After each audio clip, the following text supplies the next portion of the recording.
Hey guys, stay tuned to the end of the episode where I'm going to read one of the iTunes reviews for Fascination Street podcast. If you've left one, it might be yours, and if you haven't, do it, and maybe it will be in the future.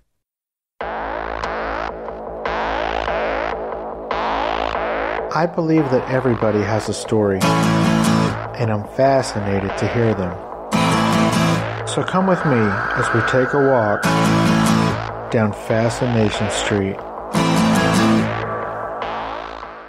Hey guys, if you like what I'm doing, click the Amazon banner at the top of the homepage on FascinationStreetPod.com and do all of your shopping through Amazon. Once you click on it and it takes you to Amazon, you can bookmark it or add it to your favorites and you won't have to go to my site each time. It helps me keep the show going, and again, thanks for listening. Welcome back, Streetwalkers. This episode is with actor Will Beinbrink.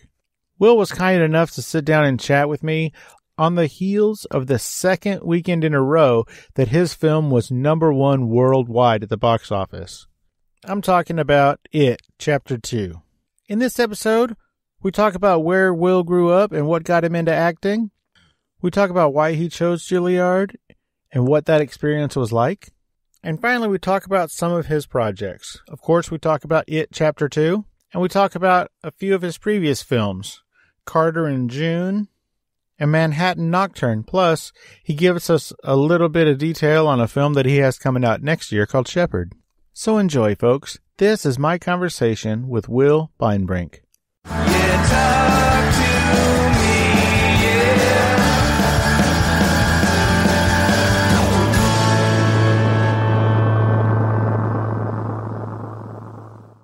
Welcome to Fascination Street Podcast, Will Beinbrink. Am I saying your name right, Will? Yeah, Will Beinbrink, yeah. All right, cool. Well, how are you doing today, man? I'm doing well.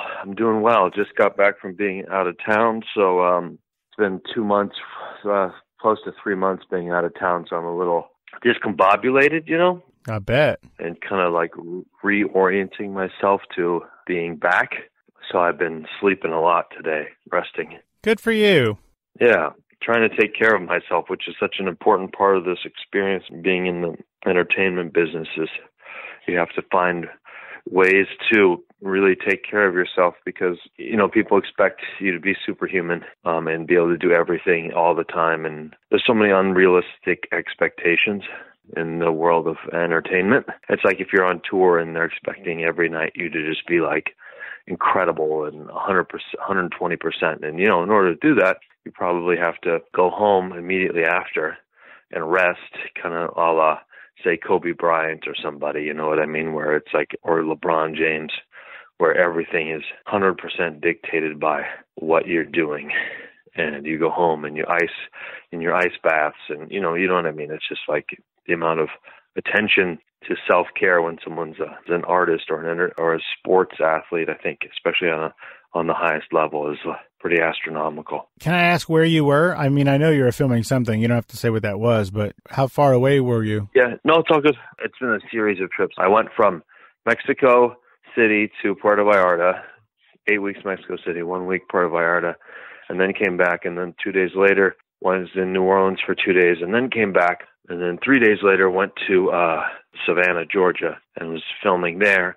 And then came back, and then the following day went on a friend's birthday trip, which we just got back from yesterday. So it just feels like I'm finally back, and I don't have any plans to leave, at least for now, for, you know, who knows how long. But so I just feel like I can finally unpack after 3 months. I bet. So other than the friend's birthday trip, all that other travel was for work? Yes. Well, Puerto Vallarta was a little bit of a vacation, but vacation is, when you're still traveling, when you're coming straight from work, is a different type of vacation. You still haven't been able to settle. You're still traveling, per se. I would try and mix in whenever I work some type of rest, but that trip in particular had a lot of moving around and a lot of moving parts, so it wasn't much of a vacation. It was more like a trip, if that makes sense. You know, where you're not sitting at a place resting and refilling. It's more like you're just going go, doing things. So it's an experience. It's a vacation, but you need a rest from your vacation from your vacation. Yeah, that makes 100% sense. Well, this might be a spoiler alert to the listeners, but before we really get into anything, I kind of want to ask you, what's it like to have the #1 movie in America? It's in the world. Ooh. 2 weeks in a row, yeah. It feels pretty special. Where I went this weekend, there's this tiny little movie theater there, and they were showing It Chapter 2. So I was, it's like we're everywhere. From a 2,000 population mountain village to the biggest cities in the world. So that feels nice to have that much exposure.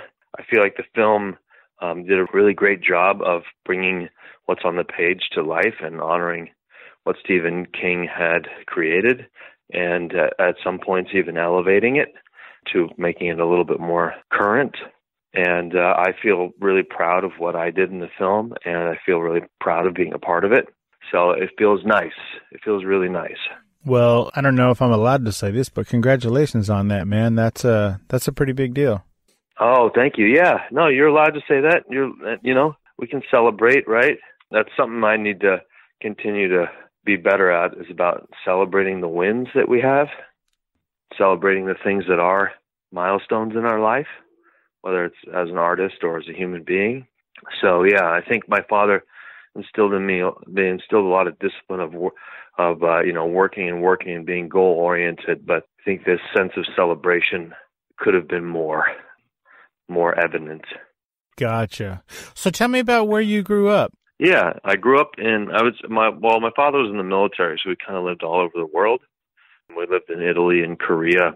My brother was born in Italy, and I was like 3. We lived in Naples, and then we moved to Korea and lived there from like 5 to 7. And then we moved to Los Angeles, actually San Pedro, and lived there for a few years. And then we went down to San Diego. We were there for like 2 years, and then we were supposed to move to either Hawaii or Guam. And my brother and I were like, Dad, no more moving. We're happy here. No more. So we ended up settling in San Diego. So I would call San Diego my home. My mom still lives down there, and so does my stepmom. So yeah, that's where I would say I was raised, born and raised. Not born, but that's my hometown. Sure. Very cool. So with all that traveling around, did you ever live in San Antonio? No, never did. But my mom's from Austin. Oh, gotcha. My mom went to UT. She grew up on Barton Springs Road. Oh, very cool. Right above Barton Springs. Yeah. So, I have a strong affinity and a feeling of closeness with that city. But not San Antonio. I've been there once. Yeah, I guess San Antonio's not really a Navy place. No. Not much of Texas, I don't think really is, but maybe. Yeah, Corpus Christi has a naval base. Okay. Anyway, so that's cool. So you're growing up in the San Diego area, and, you're an athlete and whatnot. When did you decide, or what led you into acting? It was a little bit of a serendipitous experience. I was playing soccer competitively in high school, playing on the high school team and playing on a club team that traveled around the state. And sometimes we went to tournaments around the country. And we were a very good team. And some of my teammates started getting involved with the Olympic development teams. And I could see that I wasn't. And I also started realizing that they were doing a lot of work or practice outside of school or outside of practice. And I started noticing that they were growing and I really wasn't. And then I had an injury. I dislocated my knee and tore my meniscus body surfing. And I kind of looked in the proverbial mirror in high school and was like, do I really want to play soccer? Do I really want to work at this that hard? And I said, no, I don't. I don't love it enough. So my options at the time were either wood shop, woodworking, auto repair, or drama. And I was like, you know what? At the time, woodworking and auto mechanic didn't really sound all that inspiring or interesting. And I heard we had a good drama theater, and I knew there were a couple other sports people who had done some stuff in it and had a fun time. So I was like, you know what? Screw it. I'll try it. In the first semester, they had a play, and I auditioned for it and ended up getting cast in it and doing this small little part in this play. And once we were on stage, I had a profound experience for me, actually. I ended up being this little smart-ass kid, and I did the scene, the small role that I was doing, and I got such a strong reaction from the audience. It was a rush. and it felt really good to have that much attention. I don't think I'd ever received that much attention from people in my life, to be honest, in a moment, a few hundred people laughing. And I realized how much I enjoyed that experience. And then we won like best play in San Diego. So we went up to Los Angeles. We did it in front of like 800 people at Cal State Fullerton. And I loved that experience. And I kind of was like, wow, I think I want to do this. I don't know what this is per se, but I think I want to be an actor. I love the travel. I love the attention. I love the experience. I love the kind of the teamwork. It feels like sports in a way, because it's a group of people, getting together to do something for a common goal, but it adds elements of humanity and artistry and storytelling, and it involves more than just men. It's like men and women, and it's people of different ages.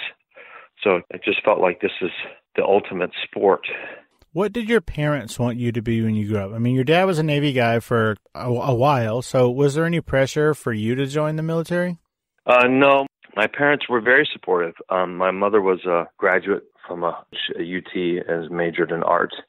I went to college with Farrah Fawcett, and she then kind of got into the business of working for art galleries, not as an artist herself, but as someone who sold and would show art at gallery openings. And at the same time, my father was still a career military man, and they both were very supportive. He wasn't bothered by anything per se that I wanted to do, as long as he wanted me to be passionate about it, give it my best. That was it. But I don't know what that means now as I've gotten to this age, because it feels like, I guess it means being obsessed, but I don't know if that leads to a happy life, if that makes sense. Like, I look at some people who are obsessed with their career, and I feel like, no, it's a very small experience they're having. It feels very selfish at times. You know what I mean? I do. That makes sense. Feels like if you're all just about your art all the time and obsessed with everything about your art, it depends. I guess it depends on the art. If you're a painter, maybe that works, but it doesn't feel like, as an actor, it feels like there's more of a merging with the world and with others that is necessary. That just being like a selfish, I guess that's not the right word for it, but that's how I'm interpreting it. But being someone who's completely obsessed with your art as an actor, I don't know what that does to you. I feel like an actor needs to be someone who's very well-rounded and is able to be with others and to be supportive and to be compassionate and be a healthy person, or at least strive for that. And I feel like obsession is something that I think leads to a lot of loneliness. Wow, you're really selling it. But I mean, like, how do I say that? If you're upset, it depends on how you're obsessed. If you're obsessed about it in a pure way, and you're able to come out of it, like it's not about success, but you're obsessed about just the work, then I think it's okay. Then I think it's good. But if you're obsessed with it for, I guess, success, which is very tricky to not have it wrapped around the work, then I feel like it can be very lonely. Well, that makes all the sense.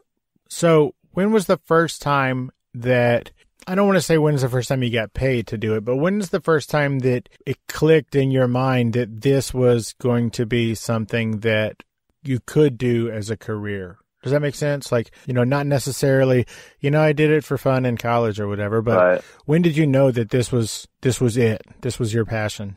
I feel like my parents were really smart, and they were talking about, like, especially my mom, were talking about how to create multiple streams of income at a younger age. So I was learning about buying houses and doing these types of things when I was in high school. So I didn't have huge fear about making money as an actor, because I knew I could do other things that I could make money at that would be supportive and that would still offer me time as long as I started them early.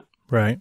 So I'm by no means wealthy or anything at all, but I have a few properties. I've bought some places, and I've been able to have that be supplemental and been like a way to make money, multiple streams of income, as I guess Tony Robbins would say, or some of the other people would say. So it's allowed me to have more freedom and allowed me not to be so like crazy about being an actor and having to make my career as an actor. And I often feel like the most artistic pursuits often, unfortunately, don't have a lot of money behind them, like, you know, doing plays or doing more obscure experimental films or something that might be extremely rewarding to an artist, but they don't reward the pocketbook. So I feel like what I've gotten into with in terms of real estate stuff has allowed me to have more freedom as an artist because it's allowed me to generate money without having to rely on acting to do all of it. I would feel like an immense, I guess, pressure, and I would feel also like a huge self-identification with being an artist as a job and equating my success to how much money I make as an actor. And I feel like the two are just not correlated, but society so makes it correlated. You're constantly having to separate the two as an actor, maybe even a musician too. You know, like you're in Austin and there's got to be incredible musicians there who do certain type of music and they get paid so little money. And then you have other people who are not nearly as good as musicians who are famous, who identify as rock stars or celebrities or something. And then these other people identify as musicians and they don't make the amount of money and maybe they have another job, but they really identify with the artistry, the music. That makes sense. I feel like I'm being dark right now today with you, but I think you've caught me in a bit of a reflective place. It's also like when you have the most successful movie in the world, and I'm not one of the leads. I have a good supporting role in it, and I'm immensely grateful to be in it, and I'm grateful that I got to play such a really cool role that is a dynamic and exciting and challenging role. And at the same time, it also feels like you're part of something much bigger. So it's not really about you. You're a piece of that puzzle, and so you're important and integral, but the majority of the puzzle exists without you, if that makes sense. Yeah, sort of like I'm a podcaster, but podcasting is huge. Right. Podcasting itself, I don't have really much effect on that, but my show I do, just not podcasting as a whole. It's sort of a team effort. Yeah, exactly. So I feel like that also lends me to have more freedom as an artist, as an actor, because I don't take it as seriously. I bust my ass to do the best I can on when I get opportunities, and then I try as best as possible to let them go afterwards, unless I'm not happy with what I did and I want to keep working on it for my own merit, for my own sense of achievement, on my own internal like goal post that I want to hit. And also, like, being an artist changes. I think the thing with being an athlete is you only have a finite period of time where you can really be at the level where you're world class. And, you know, by 38, some people by 40, like Tom Brady's 42 or whatever, but that's dependent again on position. But, you know, you're done. So you have a real finite window. But with an actor, it feels like it's your whole life. And you can continually get better with age and richer and more astute and more dynamic, more open, more free, continually exploring how relevant you want to be as an artist in your work. And so I think that was also another reason why I was like, this makes more sense. Like, I'm going to be a washed up 35-year-old soccer player, or I can just be coming into my prime in my late 30s, early 40s as an actor. You know, so I think I'm really happy with the choice I made because of also the longevity and how fortunate I am to be in a field where there's so many different ways that I can practice my work. You know, like I just did a TV show with Barry Jenkins, who was an incredible director. It's a TV show based on the book Underground Railroad, so it's a period piece. Is that the Harriet Tubman TV show that's coming? No, it's based on a book called The Underground Railroad by Colson Whitehead. I'm in one episode of it, and I'm not sure if it deals with Harriet Tubman. I would assume it does because the Underground Railroad, but the lead character in the book is not Harriet Tubman from what I have read so far. I'm like halfway through the book. Gotcha. And that's going to be on Amazon. Oh, cool. But to be able to do that, and then the project before that was a movie in Mexico where I play a priest who is bilingual, speaks English and Spanish, and most of the actors in the film were Spanish speaking. And to then be able to do that and be in a foreign country in a whole different world, but still be current time, and then to be able to do the film It, where I'm a very wealthy, successful owner of a clothing company with my wife, and we're like a huge power couple in the world of fashion. And then to do a film where I play a serial killer with a code called Shepherd, it's just such a gift. And then to be able to go do a play, like to go do a period play like Shakespeare, or something like restoration comedies, where you're in such couture clothes and you're speaking such language that's very fun and gossipy and vindictive, and yet at the same time very important. So I just feel really lucky to be able to have so much options and opportunities available as an actor. I don't know what other fields really have that. I guess music does. If you're a musician and you go from playing country to playing rock to playing jazz, but to be able to jump around, it feels kind of like I get the great opportunity to live multiple lives in different time periods. It's kind of like I'm a time traveler, and I really love that. Yeah, I heard you in another interview mention that was one of the reasons that you got into acting, was sort of the time travel aspect of it.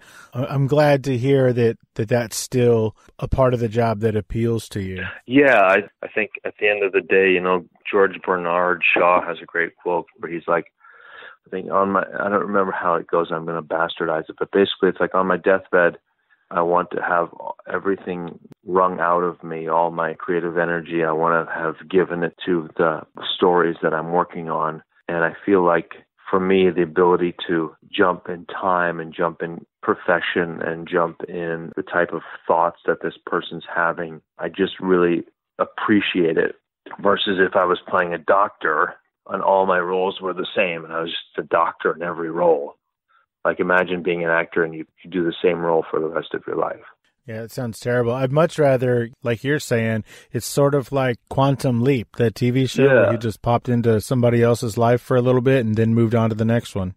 Yeah, I love that show. And what's also interesting is, as an actor, it used to make me very sentimental and sensitive, because you work with people for a period of time, you can grow really close, and then you go on your way. And sometimes you never see these people again for the rest of your life.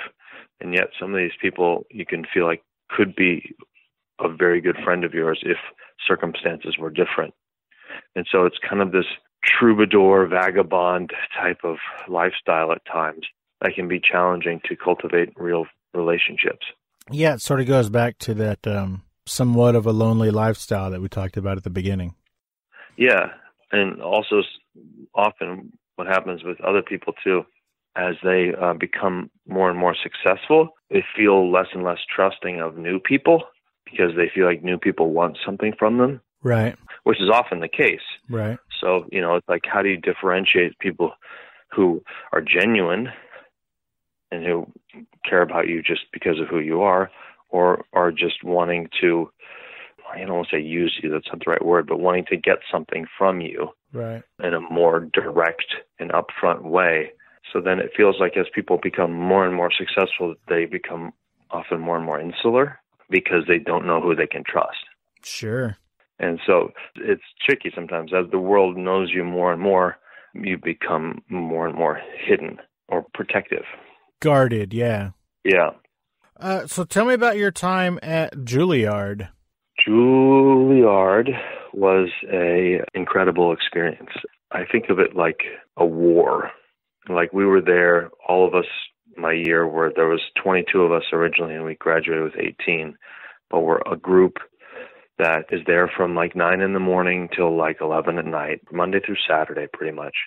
And then we have our day off on Sunday, and we're pretty much there anyway, rehearsing. And so it just felt like we were a band in this little bubble that if we didn't stick together and didn't fight to support each other and do the best we could, it could get very challenging because you're pushing yourself all the teachers are pushing you to do the best you can, to give more, to look deeper.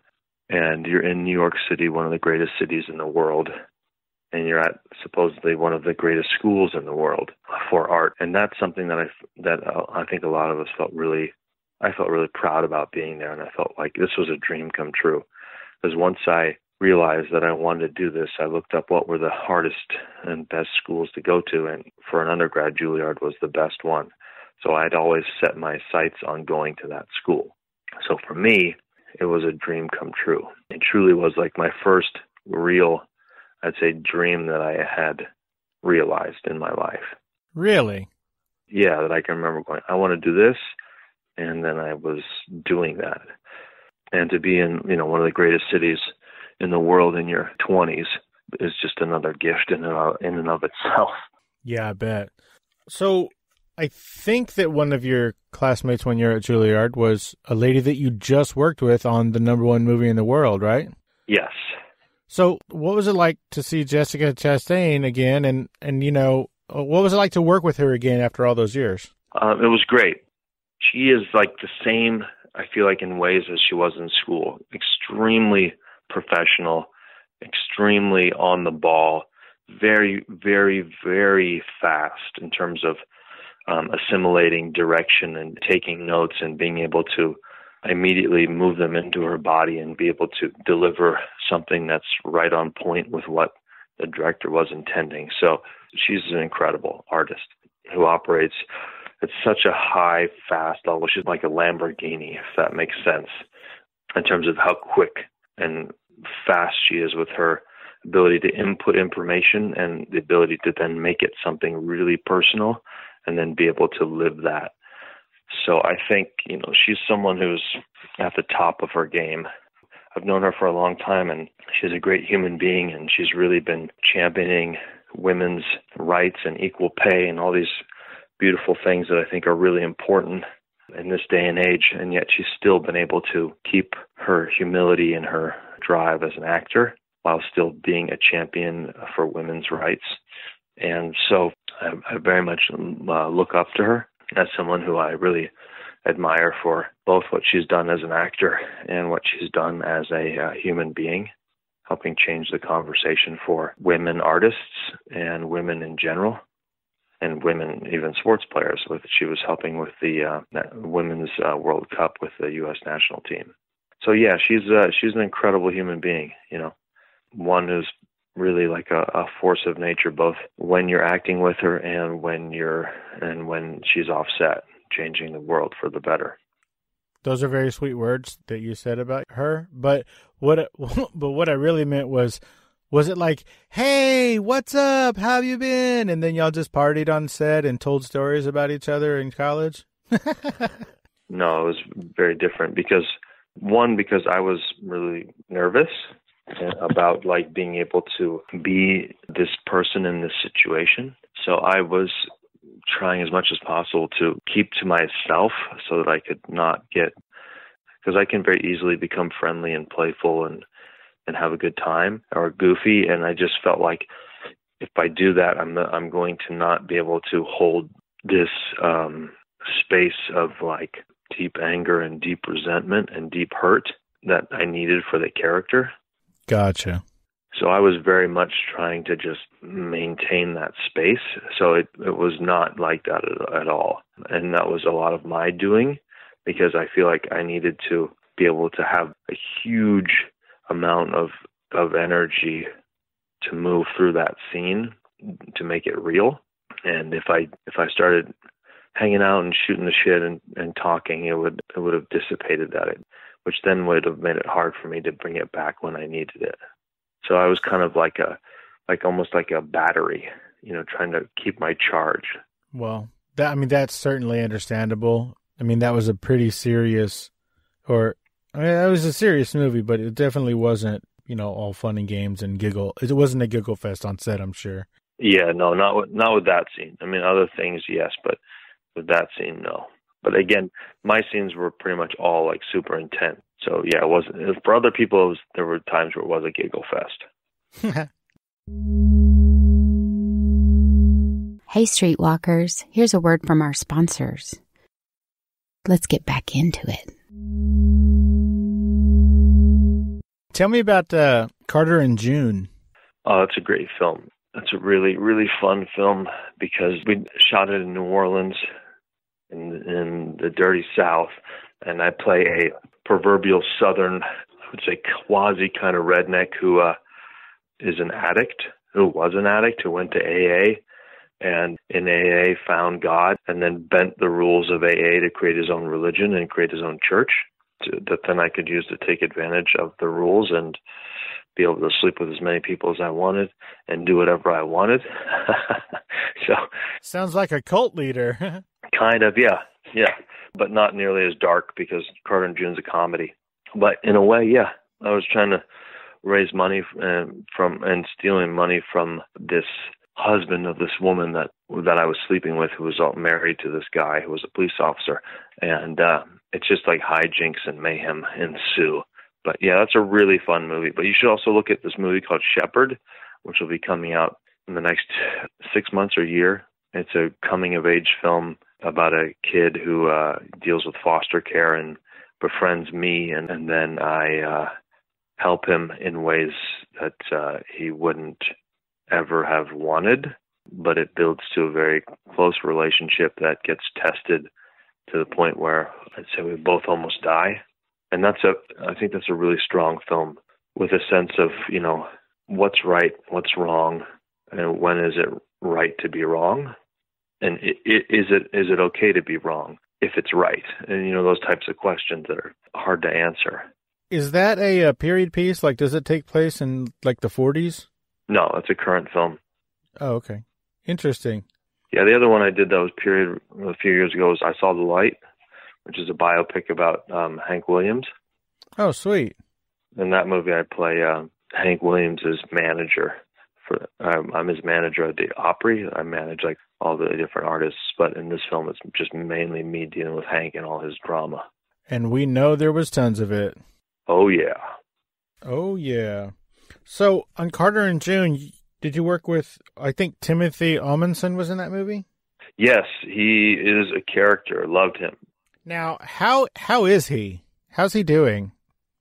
You know what? I know he had a stroke, and he's been recovering, and I don't know the full extent of where he's at right now, but I know that he's doing pretty good. How long ago did you film that movie? Was it before his stroke? Yes. Oh, wow. Oh, okay. He had a stroke a little bit after the movie. Gotcha. I didn't know that. Sorry about that. That's okay. Yeah, but, I'm sure working with him was a blast. Yeah, it is. Especially right then. Right at that time, he was pretty much on top of the world. Yeah, he was having fun. He was being a madman, getting to play these crazy fun roles, kind of similar to the role I was doing, but in a different way. He was more about power. I guess we were both about power as characters, but he really got to exert power as the owner of the strip club. But yeah, that's a fun film. I don't know if you saw it, but no, I didn't. But I'm definitely gonna check it out. Yeah, you got to watch it. It's fun. It's really funny. Yeah, I'm gonna go find it. I think you can get it on Apple iTunes. Oh, okay. I want to talk about you finally stepping into sort of a producerial role. I believe it is called Manhattan Nocturne. Yeah, I think that was, I had the good fortune of being able to work with a good friend of mine who was the writer and director of it. Independent films are hard to get off the ground and hard to make, and so I was familiar with the script and I read it and I wanted to help him make it. So he asked me if I could help find money for him, and I hustled and found money, but I guess what we call it, the terms of it weren't in alignment. But regardless of that, because of the work I had done to help him with that and my constant being a good friend and being a supporter, he was kind enough to give me an associate producer credit. And it was also like I started to realize that, I want to be involved in stories that I care about and be a part of projects that mean something to me, whether it's because it's a good friend of mine who's making it or because it's a story that's important to me. So that's something I want to step into more, and I assume I will be as I keep finding more projects to work on. I'm currently in rehearsal on a film that I'm the lead in, And that film is a film that I don't know if I'll technically be a producer on it, but I'm passionate about what the story is about, which is being a better person. And can you transcend your past, no matter how dark and violent and traumatizing it was? Are we able as human beings to transcend that? And again, you can't just transcend it. You have to be willing to do, the work in order to do it, because you're literally reprogramming your mind and body. And so that's the question in this film is, can one transcend their traumatic past? And I'm excited about making that film. We don't have a timeline on when we're shooting it yet, but we're going to keep getting it ready to go. And then, I don't know, maybe early next summer, shoot it, hopefully, I think is the plan. And that film I'm very excited about too, because it's going to be a really, really challenging film. And it'll be probably the most challenging film I've done in terms of what's required, in terms of my vulnerability and intensity and darkness and lightness. Well, that brings me to a question. So you play such a wide variety of roles in such a wide variety of movies. How do you prepare for such wide-ranging roles like It and Carter and June and Free State of Jones? I mean, I feel like I'm a character actor, so I think those are the things that I respond to. I feel like what I enjoy. So it's the challenge of it. It's like oh shit, I don't know if I can do this. Kind of like Jack Lemmon, I think, said, if it scares you, you want to do it. So it feels like those are the roles that I get excited about. And I think it's hard for me to do roles that I'm not excited about. The work isn't that fun if I'm not excited about it. So it's kind of like what buttons excite me. If I'm in a video game and I'm playing the game, which games are going to excite me, which challenges are going to get me turned on. Oh, that's a great answer. Will, where can everybody find you on social media? Yeah, basically you can find me on Instagram at Will Beinbrink, at WILLBEINBRINK. I don't really use Twitter that much, but it's the same handle, at Will Beinbrink. Those are the two that I use, but mostly it's Instagram because I like being able to post photos. And I think that's a really good medium that I seem to have the most resonance with. And I like the way it works so far, at least more than Twitter. So I mostly use Instagram. All right, cool. Well, everybody reach out and say hi to Will on Instagram. Yeah. What? I mean, hello. Do you post pictures from sets and things like that? I have done some, but like on It, because we just got into week 2, I can start now posting things, but they had a very strict policy before that. I bet they did. So, and I'm still not posting things that are spoilers because I don't want to do that to people. Right. And especially since it's being seen by so many people all over. So I'll post a picture today from the weekend, but I'll post more spoiler stuff later. Cool. Very cool. Well, Will, as we're winding down, is there anything that we didn't talk about or I didn't ask you about that you wanted to talk about? No, I just think if people are listening to this as artists, I think as much as possible, just make sure you're doing it because you enjoy the work as much as possible, or enjoy the experience of what I love is working with others. I love rehearsing. It's one of my favorite things in the world to do, actually, is to rehearse. And so if you just make sure you love those processes, because it's so much more about that than about being famous, because the being famous part it's not going to be as fulfilling as you think it's going to be. What do you do when you're not filming? Oh, right now I've been auditioning a lot, so I've been doing a lot of auditions. But I try and spend time in nature. I try and go surfing. I try and go on hikes. I try and be out in the world in nature. Or I'd say going to see art, whether it's like films or theater, or sometimes art galleries, or seeing friends. Those are the 3 things I really do. And then the 4th would also be thing I'm really interested in is animals and the environment. When you say interested in animals and the environment, what does that mean?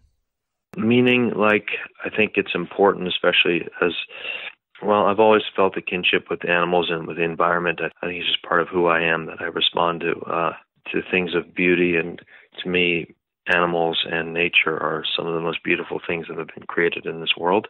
And so as I've matured, the things that have become more interesting to me is keeping those things around.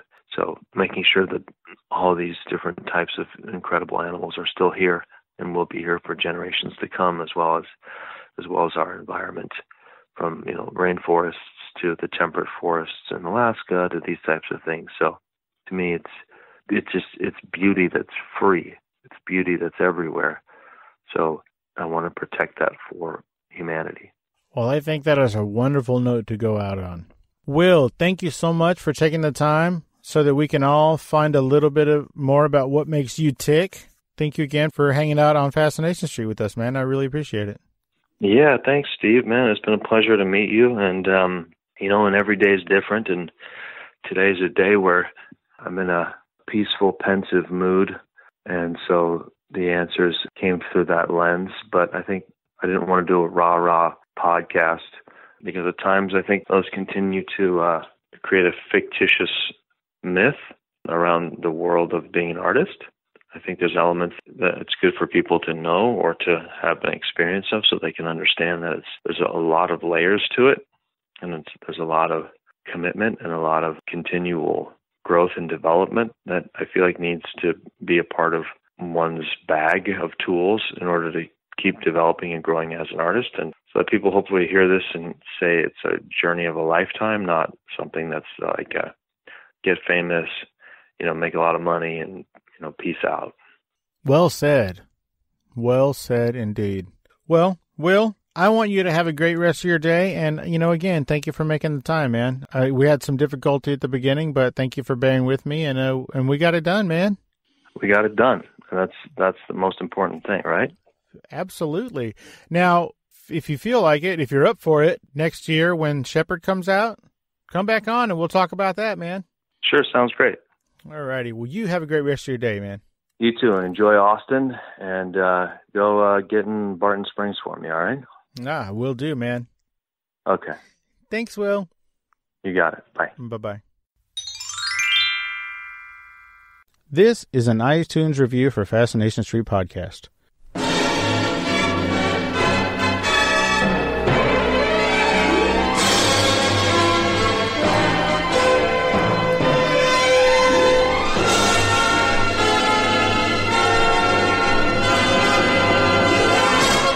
This one is from A. Sparrow.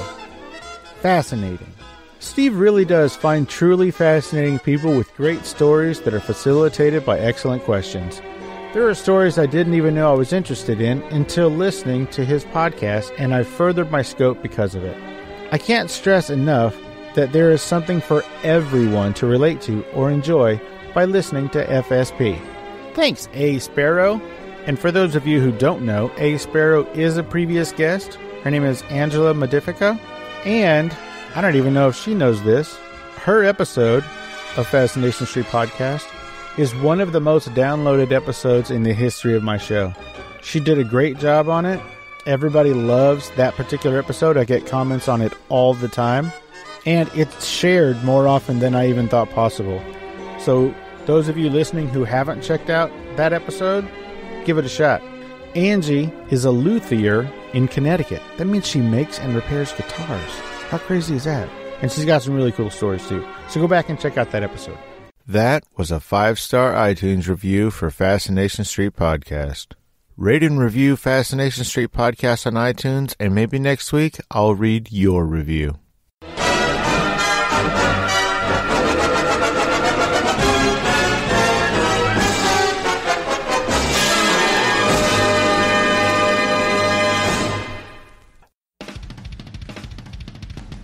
Hey, streetwalkers.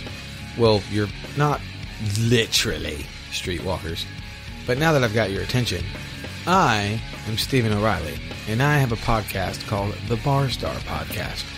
And since you're listening to the Fascination Street Podcast, I think you should check out my show. It's just as interesting without all the famous people, because Steve has connections that I just do not have. But if you dig podcasts about music, working musicians, and other random shit that I decided to talk about, based around music, of course, because that's what I do. I'm a working musician for the past 30 years, then you need to check out the Barstar Podcast.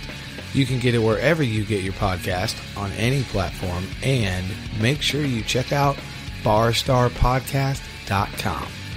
Now back to the one and only Steve Owens and whatever the hell he was talking about.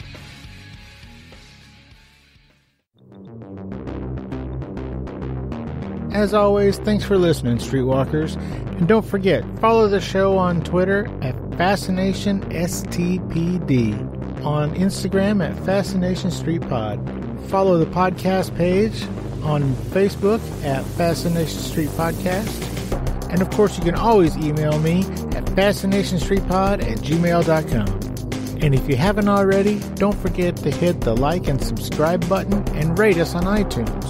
For the next 3 months, everybody who rates and reviews the show and sends a screenshot to fascinationstreetpod@gmail.com will get a free surprise gift mailed to them. Every single one of you. So do it. Thanks, Streetwalkers. Opening music is the song Magnolia from the 2014 album Intransigence, used with permission from Douglas Miles Clark. Closing music is Apollo from the 2001 album Into the Known by the band Sapphire. Thanks for hanging out with us and getting to know a little bit about our guest. We'll see you next time on Fascination Street.